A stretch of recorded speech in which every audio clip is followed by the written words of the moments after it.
তোমরা নবীর নিয়ে চলে যাই বা বদরে, ওখানে রাসূল শহীদ হয়ে গেলে আমরা মদিনায় কার আশায় বেঁচে থাকবো? কার পিছনে ফজরের নামাজ পড়বো বলো? সাদ ইবনে আবি ওয়াক্কাস বলে, আমি আমার ছোট্ট ভাইটার সাথে আর কথা বলে পারলাম না। আল্লামা আবুল ফরাজ আব্দুর রহমান ইবনুল জাওজি রাহিমাহুল্লাহ লিখেন, ফাউরিদা আলা রাসূলিল্লাহি সাল্লাল্লাহু আলাইহি ওয়াসাল্লাম, আমি আমার ছোট ভাইটাকে নবীজির সামনে নিয়ে আসলাম, রসুলের সামনে উপস্থিত করা হলো। আল্লাহর রসুল আমার ছোট ভাইটাকে ছোট দেখা বললেন, না না, তাকে যুদ্ধে নেওয়া যাবে না, সে ছোট, বাদ করে দিছে, যাও।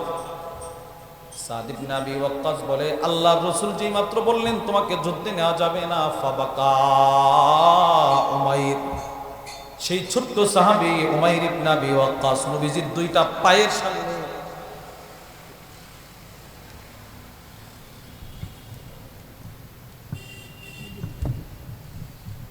রসুলের দুইটা পায়ের সামনে হযরত উমাইর ইবনে আবি ওয়াক্কাস হাউমাউ করে মাটিতে গড়াগড়ি করে কান্না শুরু করছে। সুবহানাল্লাহ বলবেন না? ছোট ছোট নবী খালি বলছে, তুমি ছোট, তোমারে নিব না, যাও বাড়িতে যাও। নবীজির পায়ের সামনে কান্না শুরু করছে। আল্লাহর রাসূল একটা ধমক দিয়ে বলে, তুমি যে যুদ্ধে যাইবা, তীর চালাইতে পারবা? তীর না। তরবারি তো তোমার সমান, চালাইতে পারবা? না। খঞ্জর না। বল্লম না। তো কেন যাইবা তুমি আমার সাথে? গালেবান তার জবাবটা ছিল, ওগো আল্লাহর রাসূল, জানি আমি তীর চালাইতে পারবো না, জানি আমি খঞ্জর চালাইতে পারবো না, কিন্তু কোন কাফের যদি আপনাকে তীর মারে, আমি লাফ দিয়ে আপনার বুকের সামনে আমার বুকটা পেতে দিব, যেন তীরটা আমার বুকে লাগে, আমি যেন আপনার জন্য শহীদ হতে পারি। চিন্তা করেন, ছেলেটার বক্তব্য ছিল, আমি আপনার জন্য শহীদ হতে চাই। কি পরিমাণ নবীরে চিনাইছে চিন্তা করেন। এদের তুলনায় আমরা কোথায় বলেন কোথায়? নবী চিনাইছে নবী। ওই আব্দুল্লাহ ইবনে সালাম বলতেছে, এবার আসেন মূল হাদিসে। আব্দুল্লাহ ইবনে সালাম বলে, তখনও পর্যন্ত আব্দুল্লাহ ইবনে সালাম কালিমা পড়ে মুসলমান হয় নাই। নবীজি যখন মক্কা থেকে হিজরত করে মদিনায় আসলেন, মানুষ নবীরে দেখার জন্য দৌড় দেওয়া শুরু করছে। আব্দুল্লাহ ইবনে সালাম তখনও কালিমা পড়েন নাই, বিধর্মী, ইহুদিদের বড় আলেম ছিল। তিনি দাঁড়ায় দাঁড়ায় চিন্তা করে, কিরে, মানুষ আমারে বলে এই নবী নাকি পাগল, নাউজুবিল্লাহ বলেন, মিথ্যুক, নাউজুবিল্লাহ, এই নবী নাকি পাগল, মৃত্যুক, এই লোকটারে দেখার জন্য মানুষ এভাবে দৌড় শুরু করছে, তাও আবার ছোট ছোট বাচ্চারা। না,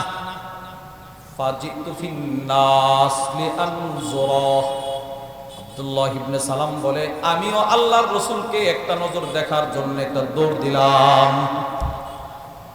ইনি কিন্তু মুসলমান না, ইনি তো ওই সময় ইহুদিদের আলেম ছিল। মানুষ যেহেতু দৌড় দিছে, তিনি বলেন আমিও নবীর একটা দেখার জন্য দৌড় দিলাম। আব্দুল্লাহ ইবনে সালামের এখনের বক্তব্যটা শুনেন। আব্দুল্লাহ ইবনে সালাম বলে, ফালাম্মা তাবায়্যানতু ওয়াজহাহু আরাফতু আন্না ওয়াজহাহু লাইসা বিওয়াজহি কাদ্দাব। আল্লাহর কসম, আল্লাহর নবীর চেহারাটা সর্বপ্রথম আমি যখন দেখলাম, এই চেহারাটা দেখে বুঝে ফেলছি, এত সুন্দর চেহারার মানুষটা কখনো মিথ্যুক হতে পারে না। ইনি মিথ্যুক হবে না, প্রশ্নই আসে না। ইনি প্রতারক, প্রশ্নই আসে না। কিছু মানুষের চেহারা আছে, কিছু মানুষের চেহারা দেখলেই বোঝা যায় ইনি কখনো দুর্নীতি করতে পারে না। আছে। আল্লামা নুরুল ইসলাম উলিপুরি হাফিজাহুল্লাহ, হুজুরের নামেও কিন্তু লিস্টি ছিল যে কোটি কোটি টাকা দেশের বাইরে পাচার করছে, অথচ যতটুকু আমরা জেনেছি এখনো হুজুরের ঘরের উপরে টিন। ইনি নাকি দুর্নীতিবাজ, নাউজুবিল্লাহ বলবেন না? কে কি পরিমাণ দুর্নীতি করেছে 16 বছরের ইতিহাস টান দিলে খুব ভালো দেখা যায়, খুব ভালো। একজনের কানাডায় বাড়ি 620টা, বুঝেন নাই কথা?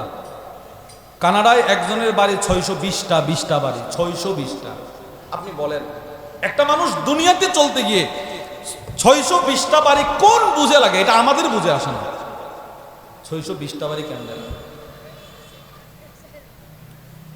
এজন্য কিছু মানুষ আছে, চেহারা দেখলে বোঝা যায় এই লোকটা খুনি হতে পারে না, এই লোক মানুষকে হত্যা করতে পারে। মনে পড়ছে যেহেতু আপনাদেরকে বলে দিই, আল্লামা মুফতি মুশতাকুন নবী কাসিম হাফিজাহুল্লাহ হুজুরের এখানে আমরা এই বছর এতেকাফ করছিলাম রমজানের শেষ দশক। এতেকাফের প্রায় শেষ দিকে বয়ানের মধ্যে আল্লামা আনিসুর রহমান আশরাফি হাফিজাহুল্লাহ আমাদের মুফতি মুশতাকুন নবী কাসিম হাফিজাহুল্লাহ সম্পর্কে ওই একটা ঘটনা বলছিলেন। অর্থাৎ আপনারা সকলেই জেনেছেন, দেখেছেন, হুজুর কিন্তু 3 দিন আয়না ঘরে ছিল। আয়না ঘরে মুফতি মুশতাকুন নবী কাসিম আল্লামা মুফতি মুশতাকুন নবী কাসিম হাফিজাহুল্লাহ 3 দিন আয়না ঘরে ছিল। এটার সূচনা কিভাবে হয়েছিল জানেন? হুজুরে এক জায়গায় বয়ান করছে, বয়ান করে মাদ্রাসায় রাতের 1টা কি 2টা হবে আসার পথে রেবের গাড়ি সিগন্যাল দিছে। তো হুজুর তো মানে নরম দিলের মানুষ, গাড়ি থামাইছে, বলতেছে এরা মনে কোনো অসুবিধায় পড়ছে, থামাও তো। থামাইছে, সাথে সাথে কালা কাপড় দিয়ে বেঁধে হুজুরের গাড়ি ড্রাইভার সহ নিয়ে গেছে। 3 দিন পর্যন্ত এরা কোথায় ছিল, কিভাবে ছিল, কোন হালতে ছিল কেউ জানে না। 3 দিন পর্যন্ত সুদর্ণপুর মাদ্রাসার শিক্ষক, ছাত্র, এলাকাবাসী যারা হুজুরের মহব্বত করে সবাই টেনশনে, কিরে কোথায় আছে, কোনো খবর নাই। অথচ রাত্রেও কথা হইছে আসবে মাদ্রাসায়। তো সবাই নিরুপায় হয়ে মেইন রোডের 2 পাশে ঢাকা চট্টগ্রামের যে রুট এবং নোয়াখালীর যে রুট, 2 পাশে যে খাল ঝোপড়ি, ওইগুলোর মধ্যে হুজুরের লাশ তালাশ করত। অ্যাক্সিডেন্ট করে পড়ে গেল কিনা অথবা কেউ মেরে ফেলে দিল কিনা লাশ তালাশ করতেছে।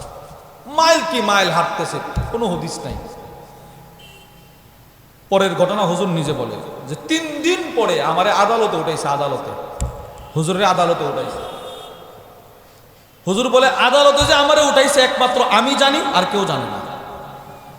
মানে আমারে একা উঠাইছে, অথচ আমার পরিবারের কেউ জানে না আমি যে এখন আদালতে। আমার বিরুদ্ধে মামলা আসছে। কি মামলা? এই লোক এত তারিখে দুপুর 1:30 জুমার দিন সাভারে এক লোককে হত্যা করছে, আঘাত করছে। বাইতুল মোকাররমে 1:30 আরেকজনকে আঘাত করছে, মারধর করছে, এই মামলা দিছে। আচ্ছা আপনারা বলেন, জুমার দিন পৃথিবীর সমস্ত খতিব সাহেবরা জুমার দিন 1:30 কি ময়দানে থাকে না মিম্বরে থাকে? বুঝেন না এই কথা? কোথায় থাকে? খুতবা দে, খুতবা। এই মামলা দিছে। তো হুজুরে জজ সাহেব বলতেছে আপনার বিরুদ্ধে এই মামলাগুলো এসেছে, আনি তো এই অভিযোগগুলো, আপনার পক্ষে কোনো উকিল আছে? হুজুর বলে আর কি আমাদেরকে, আমি নিরুপায়, কে আমি যে আদালতে আছি এটাই তো কেউ জানে না, উকিল কোত্থেকে আসবে? ঠিক সে সময় আদালতের প্রাঙ্গণে একটা লোক দাঁড়ায় বলে হুজুর আমি আপনার পক্ষে আছি, আমি আছি, আমি উকিল একজন বলে আমি আছি, আপনি যেগুলো করেন নাই আমি এটার পক্ষে আছি। হুজুর বলে আল্লাহর কসম এই লোকটা আমি আগে থেকে কখনোই চিনি না, তার দেখিও না আগে, সেও আমার দেখছে কিনা জানা নাই। তো কিছু মানুষের চেহারা আছে, এই চেহারা দেখলেই বোঝা যায় এই লোকটা শুক্রবারে জুমার নামাজের সময় কাউরে হত্যা করতে পারে না, হত্যাই করতে পারে না, আবার জুমার নামাজ। পাগলে বিশ্বাস করবে, পাগলে। এই লোক বলে হুজুর এই চেহারা বলে, এই চেহারাগুলোই বলে যে আপনি জুমার সময় কাউরে মারতে পারেন না। এটা আমরা ভালো করে বুঝি, চিন্তা করেন। এই কথাটাই আব্দুল্লাহ ইবনে সালাম হাদিসে বলতেছেন, ফালাম্মা তাবায়্যানতু ওয়াজহাহু, আল্লাহর রাসূলের চেহারাটা যেই মাত্র আমি দেখলাম, আরাফতু আন্না ওয়াজহাহু লাইসা বিওয়াজহি কাযাব, নবীজির চেহারাটা দেখেই বুঝে ফেলছি এই চেহারার মানুষটা কখনো মিথ্যুক হতে পারে না, তিনি মিথ্যুক হতে পারেন না, চেহারা দেখেই বুঝে ফেলছি। এবার আব্দুল্লাহ ইবনে সালাম বলে নবীজি তো মদিনায় আসছে, সবাই স্লোগান দিতেছে, স্লোগান। আমি দূর থেকে দাঁড়ায় দেখতেছি নবীজি কি বলে, কোন কথাটা বলে এটা শোনার জন্য দাঁড়ায় আছে। এখন হলো আমার আলোচ্য বিষয়। আব্দুল্লাহ ইবনে সালাম বলে ফাকানা আউওয়ালা শাইইন সামি'তুহু তাকাল্লাম, আল্লাহর রাসূল মক্কা থেকে মদিনায় ঢুইকা সর্বপ্রথম যেই বক্তব্যটা আমি আব্দুল্লাহ ইবনে সালাম শুনলাম, সেই বক্তব্যটা কি জানো? কি? সেই বক্তব্যটা হচ্ছে আল্লাহর রাসূল বলতে লাগলেন, নবীজি বলতেছে, ইয়া আইয়ুহান নাস, হে লোক সকল, আফশুস সালাম, বেশি বেশি সালাম দাও। সুবহানাল্লাহ বলেন, বেশি বেশি কি দেওয়া? বলেন বলেন কি দেওয়া? এই এখন দেখেন, সালামের পরে রসুল দাঁড়ায় কিন্তু বক্তব্যটা দিতেছে, এখনো মদিনায় ঢুকে নাই, মদিনার প্রধান গেটে দাঁড়ায় সাহাবাদেরকে একসাথে বক্তব্যটা শোনাইতেছে। 2 নাম্বার নবীজি বলে ওয়াসিলুল আরহাম, আত্মীয়তার বন্ধন ঠিক রাখো। আচ্ছা আর কি? ওয়াতিমুত তাআম, প্রতিবেশী যদি অসহায় হয় তারে খাবার খাওয়াও। সুবহানাল্লাহ। দেখেন ওয়াউদুল মারিদ, প্রতিবেশী অসুস্থ হইলে তারে দেখতে যাইবা। দেখেন সালামের পরে যতগুলো কথা নবীজি দাঁড়ায় বললেন সবগুলো সামাজিক ইবাদত। সুবহানাল্লাহ বলেন, সব সামাজিক ইবাদত। নবীজি আদেশ করছে, আদেশ মানুষকে খাবার খাওয়াইবা, মানুষ অসুস্থ হইলে দেখতে যাইবা। শুধু নবীজি আদেশ করেই শেষ না, আল্লাহর রাসূল কখনো কখনো সাহাবাদের সামনে হাজিরা নিতেন। হাজিরা কে কয়টা সামাজিক ইবাদত করছে? মুসলিম শরীফের হাদিসের বর্ণনা, ওয়ান আবি হুরায়রা রাদিয়াল্লাহু তাআলা আনহু قال, আবু হুরায়রা থেকে বর্ণিত, قال النبي صلى الله عليه وسلم, আল্লাহর রাসূল একদিন সাহাবাদেরকে বসায় হাজিরা নিতে লাগলেন। হাজিরা, আল্লাহর রাসূল বললেন, মান আসবাহা মিনকুমুল ইয়াওমা সাইমা, তোমাদের মধ্যে আজকে রোজা রাখছো কে? রোজা। কালা আবু বকর আনা, সিদ্দিক আকবর হাতটা উঠায় বলে আমি রাখছি। সুবহানাল্লাহ বলে। ও আচ্ছা আপনি রাখছেন? নবীজি হাজিরা দিলেন। এরপরে নবীজি দ্বিতীয় প্রশ্ন করলেন, ওয়ামান আতআমা মিনকুমুল ইয়াওমা মিসকিনা, তোমাদের মধ্যে আজকে কোনো না কোনো অসহায়কে খাবার খাওয়াইছো কে? সিদ্দিক আকবর দাঁড়ায় বলে আমি খাওয়াইছি।